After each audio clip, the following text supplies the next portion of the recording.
네, 안녕하세요. 안녕하세요. 네, 오늘 제가 궁금한 게요. 네네. 우리가 말을 통해서 상대방을 파악할 수 있다면 나에게 도움이 되는 귀인을 찾을 수도 있을 것 같은데 네네네. 좀 찾을 수 있는 방법이 있을까요? 그 찾을 수 있는 눈을 제가 가지고 있는 게 제일 중요할 것 같아요. 어쨌든 사람들의 외모만 보고 찾을 수 있는 건 아니고 그 사람이 가지고 계시는 어쨌든 말 본세라고 할까요? 말의 네. 얼굴을 제가 보고 귀인이다, 잘생겼다, 너 예쁘다라는 그 관찰력이 저한테 되게 중요할 것 같은데요. 제가 많이 보는 사람들의 그 말투 또는 어떤 말 본세라고 하는 내용들을 볼 때는 그 사람이 어떻게 대화를 시작하는가, 어떻게 대화를 마무리하는가 이 두 가지를 상당히 중요하게 보는데요. 초대하는 거 있죠. 대화를 그냥 내 맘대로 시작하는 것이 아니라 이 사람이 대화라는 장소에 들어올 수 있도록 초대하는 것이 질문이라고 생각을 하거든요. 그래서 제가 이야기를 시작해도 될까요? 라고 해드리고 시작하는 거랑 그냥 이야기 시작하는 거랑 그 미세한 차이가 저는 그 전체적인 윤곽을 만드는 데 되게 중요한 포인트라고 생각하고요.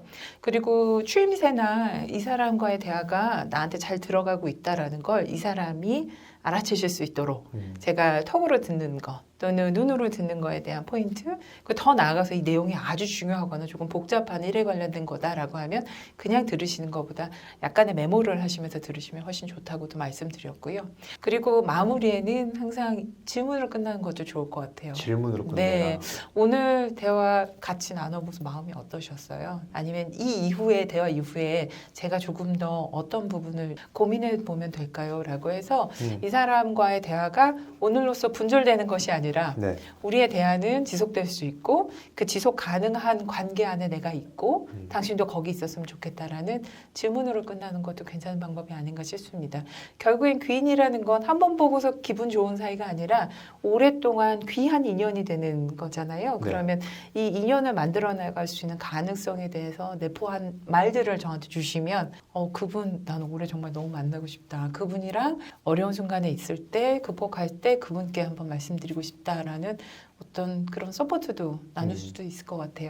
이게 보통 우리가 이야기를 할 때 대략적인 공감만 해주잖아요. 네. 그런데 그런 공감에서 끝내는 게 아니라 실질적인 행동까지 네. 이어진다면 그 사람은 진짜 나에게 도움을 네. 주려는 의도를 가지고 맞아요. 있구나 맞아요. 라고 생각할 수 있을 것 같아요. 맞아요. 근데 이 사람의 행동을 제가 좌지우지 할 수는 없는데요.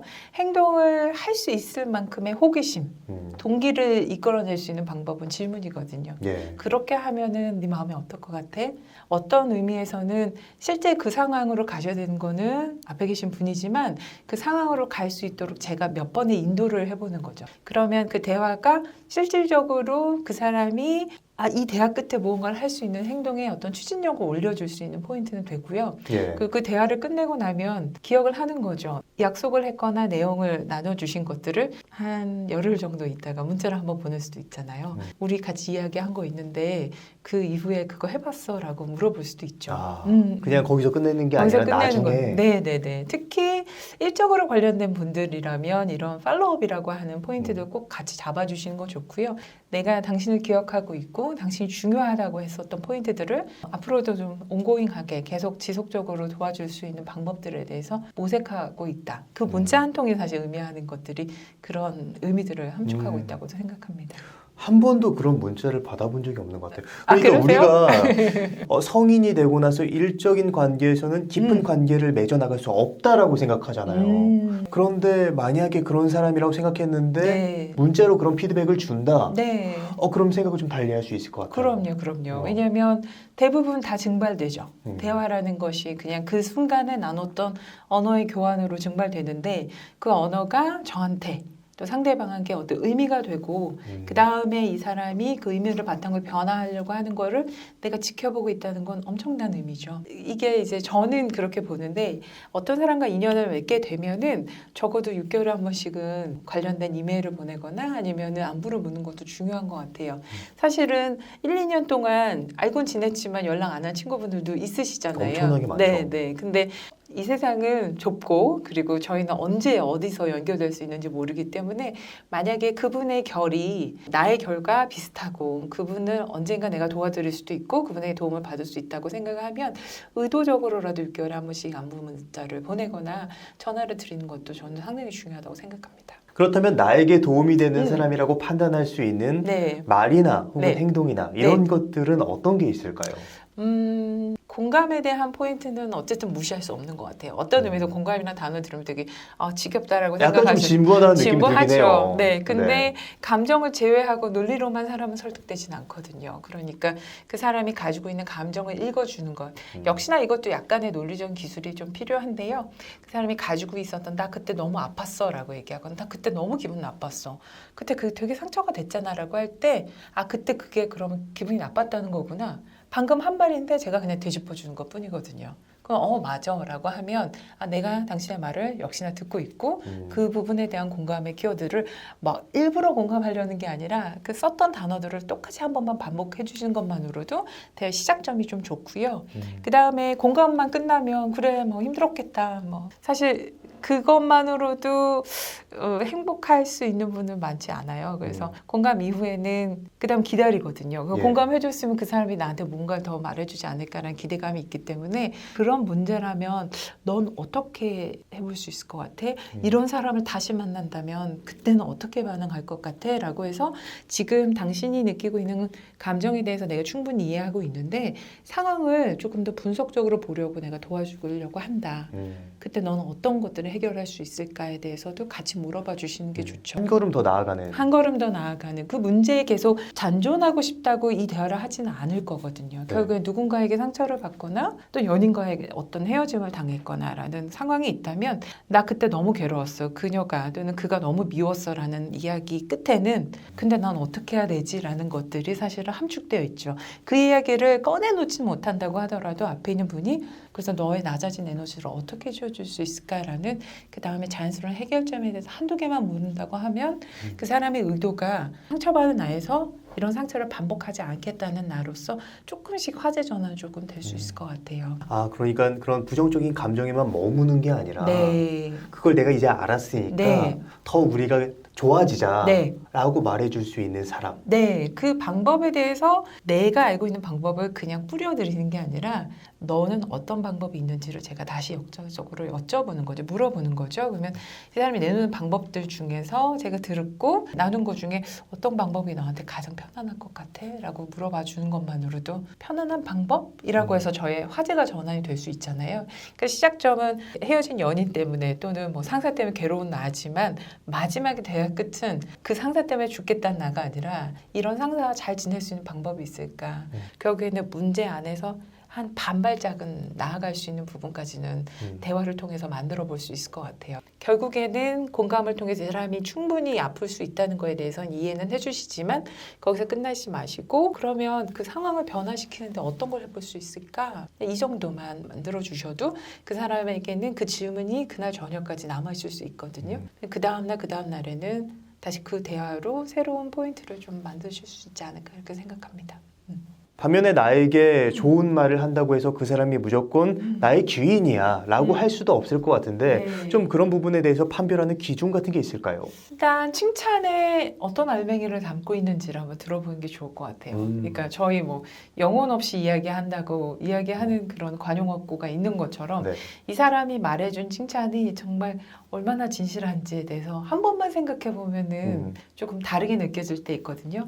그냥 의미 없이 어떻게 보면은 입버릇처럼 말버릇처럼 하는 말인가 네. 아니면 그 상황과 맥락에 맞춰서 말을 한 것인가에 대해서 얘기하는 거죠. 오늘 기분 좋아 보이는데 언제나 기분 좋아 보인다고 얘기하는 사람이 있다고 한번 해볼게요. 예. 그 말이 어떤 의미에서는 칭찬이니까 그렇게 말했는데 오늘은 누가 봐도 내가 기분이 좋지 않은 상황이었어요. 근데 그 사람이 그렇게 얘기했다는 건 사실 저에 대한 스캐닝이 제대로 되어 있지 않다는 거죠. 그래서 이 사람이 해주는 말에 대한 내용들을 정말 내가 진실성 있게 받아들일 수 있는가에 대해서 물어보시는 것도 중요할 것 같아요. 그리고 역설적으로 저희는 말을 듣기만 하는 것이 아니라 말을 하기도 하잖아요. 저희가 쓰고 있는 일상어구적인 칭찬들도 네. 어느 정도의 진실성을 담고 있는지를 생각하시면서 말씀하시는 것도 좋을 것 같아요. 결과적으로 중요한 핵심은 상대방에 대해서 내가 관심을 가지고 있냐 아니면 맞습니다. 관심 없이 그냥 나를 위해서 하는 말이냐 맞아요. 라고 좀 볼 수 있을 것 같아요. 맞아요. 예. 그래서 그 사람의 기분을 내가 내가 맞춰주려고 노력을 하고 있는가 아니면 그 사람이 너무 피곤하니까 내 기분을 위해서 적당하게 어떤 멘트들을 날리고 있는 거는 아닌가를 물어보시면 좋을 것 같네요. 그리고 신기하게 사람들은 다 감별해낼 수 있습니다. 그 사람이 가지고 있는 말의 톤에는 에너지가 있고 말의 속도 안에도 단어 안에도 진실성을 감별해낼 수 있다고 저는 생각을 하거든요. 그렇다면 반대로 내가 상대방에게 좋은 사람이 되고 싶을 때는 네. 좀 어떻게 하는 게 좋을까요? 무엇을 공부하면 될까? 무엇을 준비하면 될까? 그런 것이 바로 되지 않는다면 너의 마음은 어떨까? 라는 질문이 상당히 포괄적인 것 같지만 실제적으로 문제를 해결하면서 갈등을 극복하면서 만나야 되는 포인트를 다 숨어져 있기도 하거든요. 그러니까 그 대화의 끝에 그런 포인트들을 제가 조금 미리 만나볼 수 있으면 그 문제를 맞닥뜨릴 때 아 이거 이렇게 풀면 된다고 내가 준비해 본 적이 있지. 생각해 보니까 맞아. 그 대화에서 그런 내용이 있었구나. 라고 해서 그분이 만나셔야 되는 또 다른 파도들을 조금 스무스하게 만나실 수 있지 않을까 생각을 합니다. 그런 사람들과 이야기하고 나면 어떤 의미에서는 그냥 단순히 마음이 따뜻해졌어가 아니라 잘 될 것 같아. 해결할 수 있는 포인트들이 있을 것 같아라고도 생각하실 수 있을 것 같아요. 의미 없는 그냥 어떠한 칭찬의 나열이 아니라 진짜 의미 있는 나에게 의미가 되고 내가 네. 방향성을 찾을 수 있게끔 도움이 되는 그런 말. 네, 그래서 대화의 주체를 주인공을 앞에서 말씀하시는 분으로 계속적으로 주셔야 돼요. 저희 다 자기중심성이 있어서 내가 이걸 만나면 난 이렇게 할 거야 라고 정말 쉽게 말할 수 있거든요. 예. 근데 그건 저의 솔루션이고 가능하면 이분의 생김새대로 이분의 모습대로 이분이 가지고 있는 역량과 강점대로 이 문제를 해결하실 수 있는 부분들을 제가 비춰주는 역할을 하는 게 가장 좋죠. 그러니까 내 생각을 말하는 게 아니라 그 네. 사람의 가치에서 얘기를 해야 네, 된다. 맞습니다. 그래서 계속적으로 대화의 주인공은 내가 아니라 당신이고 당신이 그러한 부분들을 찾아낼 수 있도록 저는 대화를 통해 질문을 주고 그분은 어쨌든 거기에 맞춰진 사고를 하실 수 있도록 제가 거울 역할을 해드리는 거죠. 그러니까 본인의 문제나 본인의 모습이나 감정을 저라는 사람을 통해서 비춰주는 역할. 그러니까 저는 거울 역할을 한다면 충분히 이분께서는 흡족한 대화를 했다고 생각하실 수 있을 것 같습니다. 그럼에도 불구하고 우리가 인간관계에서 갈등이 없을 수는 없을 것 같은데 네. 좀 갈등이 생겼을 때는 어떻게 좀 해결하는 게 도움이 될까요? 인간관계에서 갈등이 생겼을 때 저는 첫 번째로 생각을 하는 게 모든 사람과의 갈등을 다 해결할 수는 없다. 그래서 저는 두 부류로 나누는데요, 사람을. 한 부류는 동굴로 데려갈 분, 한 부분은 터널로 데려갈 분이에요. 그러니까 갈등이라는 상황은 어둡죠. 어렵고 네. 축축하고 그리고 괴롭습니다. 똑같은 길이지만 동굴은 정말 막다른 골목이 있어서 끝이 있고 거기에 제가 사람을 두고 나와야 되는 케이스도 있고요. 터널이라는 비유는 어둡고 좀 괴로운 부분은 어느 부분에서는 동굴과 비슷하지만 그 터널을 지나면 더 이상 저희는 터널이 있을 필요가 없는 상황을 말하는데요. 이 사람과의 가치를 봤을 때 내가 가지고 있는 가치와 이 사람의 가치가 너무 상반되거나 저에게는 가족이 아주 중요한데 이 조직에서는 가족을 중요하게 여기지 않는다거나 그렇게 됐을 때는 저한테는 선택지가 남겠죠. 이 사람은 나와의 가치가 너무 상반되고 어떤 의미에서는 다른 사람들의 관계를 더 소중하게 여기기 위해서라도 이 사람과의 그 갈등을 어느 부분에서는 멈추고 그다음에 다른 사람들과 더 협력하고 나의 가치를 살려주는 사람들과 만나는 게 더 중요하다고 생각할 수 있을 것 같아요. 그래서 이 갈등 관계의 끝이 동굴일까? 아니면 어떻게든 해결해서 오랫동안 가야 되는 터널일까를 첫 번째로 질문해 보시는 게 중요할 거라고 생각하고요. 두 번째로 제가 저한테 거는 주문 중에 하나는요. 모든 것은 상당히 유한하다고 생각을 해요. 그러니까 갈등에서도 그 폭과 그 깊이가 깊을수록 오는 갈등에서 오는 괴로움이나 스트레스가 상당히 높을 수도 있는데 터널이냐 동굴이냐에 따라서 오히려 이 사람의 관계나 어떤 내용들이 유한하다고 생각을 하면 견뎌낼 수 있는 힘이 생기기도 하거든요. 그래서 아주 깊고 짧은 관계에서 이 사람의 내용이 정리되면 넘길 수 있지. 이 사람은 나에게 이 인생에서 요만큼의 포션을 차지할 뿐 나의 전체 인생을 괴롭게 하거나 어려워하는 사람이 아닐 수도 있다고 해서 어떤 의미에서는 구획 정리라고 할까요? 내가 만난 사람들의 갈등을 구획 정리해서 다 나를 괴롭게 한 사람의 어떤 카테고리에 다 넣지 마시고 그렇게 갈등에 대한 강약, 길이감을 좀 조절해 보시면서 그 사람들을 분리해내는 것은 어떨까라고 생각을 합니다. 이게 참 와닿는 게 모든 사람 간의 갈등을 해결할 필요는 없다라는 말씀이 되게 좀 위로가 되면서도 네. 그 사람과의 인간관계를 다시 한번 생각해 보게 되는 통찰을 주신 것 같아요. 아, 그래요? 예. 네. 근데 저도 처음에는 모든 사람에게 선한 사람, 모든 사람에게 다 이쁨을 받을 수 있는 사람.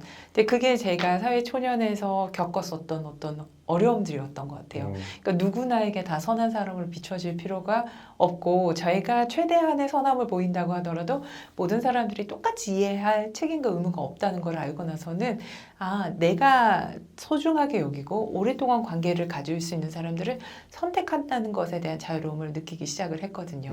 중요한 사람들에게 그리고 저한테 소중한 가치를 전달하는 사람들과 더 깊은 관계, 오랜 관계를 만든다는 건 저에게도 그분들에게도 시간과 에너지를 절약해주는 방법인 것 같습니다. 이게 굉장히 좋은 말씀이라고 생각이 드는 게 네. 내가 모든 사람들에게 인정받고 착한 사람이 되고 싶었을 때는 이게 네. 자유가 아니라 구속이었는데 맞아요. 내가 그러지 않아도 된다라는 생각이 들었을 때 네. 능동적인 자유가 되는 선택. 네. 그 말이 굉장히 와닿네요. 네, 친구분들 생각해 보시면 수십 명의 친구가 있겠지만 손에 꼽는 아주 오랫동안 가지고 싶어하는 친구분들이 있는 것처럼 제가 만나는 갈등 관계도 갈등의 폭과 깊이를 작게 주는 사람, 넓게 주는 사람, 카테고리를 정리할 수 있다는 것. 근데 그렇게 해서 갈무리를 하게 되면 오히려 극복의 요소가 되게 쉽게 생길 때도 있는 것 같았어요. 네, 오늘 선생님을 모시고 우리가 인간관계에서 평생 곁에 두면 좋을 사람 그리고 내가 인간관계에서 더 나은 인간관계를 만드는 방법에 대한 이야기를 나눴습니다. 그럼 오늘의 심리학은 여기까지 하도록 네. 하겠습니다. 좋은 말씀 해주셔서 감사합니다. 감사합니다.